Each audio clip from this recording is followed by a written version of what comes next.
تقوی کا امتحان لیا۔ لہم مغفرۃ و اجر عظیم، ان کے لیے اجر عظیم کا وعدہ ہے۔ قربان جاؤں کہ دیکھو، ایک طرف نبی سے محبت کرنے والی ہے، دوسری طرف نبی کی جان کا پیاسا ہے۔ ایک طرف نبی سے الفت کرنے والی ہے، دوسری طرف نبی سے بغض رکھنے والا ہے، جس کو میں اور تم حضرت سمیہ کہتے ہیں، اور نفرت کرنے والے کو ابو جہل کہتے ہیں۔ حضرت سمیہ مکہ کی عمر رسیدہ ہے، یہ عورت ہے، دل کی نرم ہے، بڑھاپا ہے، کمزوری ہے، یہ ایمان لے آئی، نبی کی نبوت کا اقرار کر لیا، اللہ کی وحدانیت کو اپنے دل کے اندر بٹھایا۔ تاجدار مدینہ امام الانبیاء محمد رسول اللہ صلی اللہ تعالی علیہ وسلم کی محبت کو اپنے دل میں بٹھایا، اور بٹھانے کے بعد ابو جہل کو معلوم ہوا۔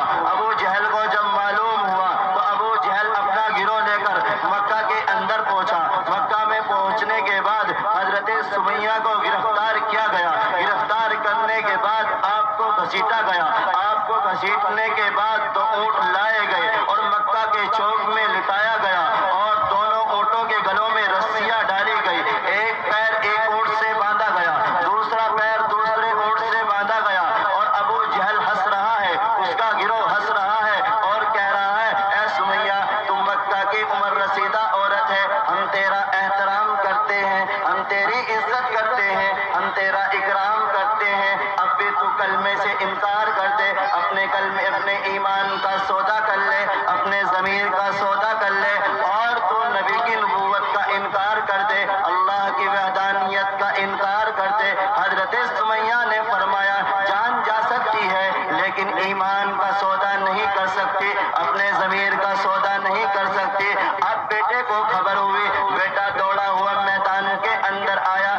چوک کے اندر آیا، اور ماں کو دیکھا چت لیٹی ہوئی ہے اور عمر رسیدہ ہے۔ وہ ماں کو دیکھ کر آنکھوں میں آنسو بھلے آیا کہ ذرا سوچو میری ماں، اور ذرا سوچو میری بہنوں، دین ایسے نہیں آیا ہے، دین کے لیے بڑی بڑی مشقتیں اٹھائی ہیں، بڑی بڑی تکلیفیں اٹھائی ہیں، بڑے بڑے دکھ سہے ہیں۔ عمر رسیدہ عورت ہے اور بیچاری کیا بڑھاپے کا یہ عالم ہے، ہاتھ بھی کپ کپا رہے ہیں، اور ابو جہل ہنس رہا ہے۔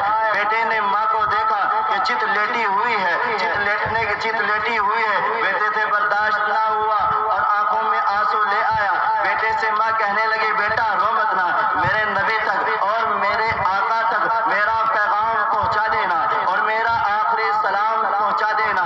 یہ بچہ وہاں سے چلا، چند قدم چلاتا یہ نوجوان، پھر دوبارہ بلایا، بیٹا سفارش ضرور کر دینا کہ اللہ کے نبی یہاں چلے آئے۔ یہ بیٹا تاجدار مدینہ امام الانبیاء محمد رسول اللہ صلی اللہ علیہ وسلم کے دربار عالیہ میں آیا اور اللہ کے نبی کو سلام پیش کیا۔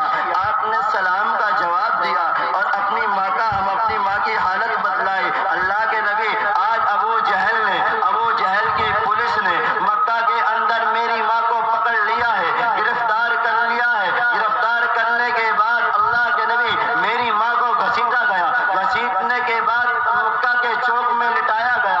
اللہ کے نبی تو اونٹ ہانک کر لائے گئے، دونوں کے گلوں میں رسیاں ڈالی گئی۔ اللہ کے نبی، میری ماں تڑپ رہی ہے، آپ کو سلام بھیجا ہے، آپ کو آخری پیغام بھیجا ہے۔ تاجدار مدینہ امام الانبیاء محمد رسول اللہ صلی اللہ علیہ وسلم اپنے دربار عالیہ سے اٹھے اور مکہ کے چوک کی طرف گئے تو دیکھتے کیا ہے، سمیہ چت لیٹی ہوئی ہے اور اونٹ ادھر کھڑا ہے، ایک ادھر کھڑا ہے، ابو جہل ہنس رہا ہے اور کفار کا جمگھٹا لگا ہوا ہے۔ حضرت سمیہ سے حال دیکھ کر اللہ کے نبی کی آنکھوں میں آنسو آ گئے، آنکھوں میں آنسو امنڈ آئے، آپ رونے لگے۔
گئے اور حضرت سمیہ کے جسم اطہر سے خون نکل رہا ہے، لیکن ایمان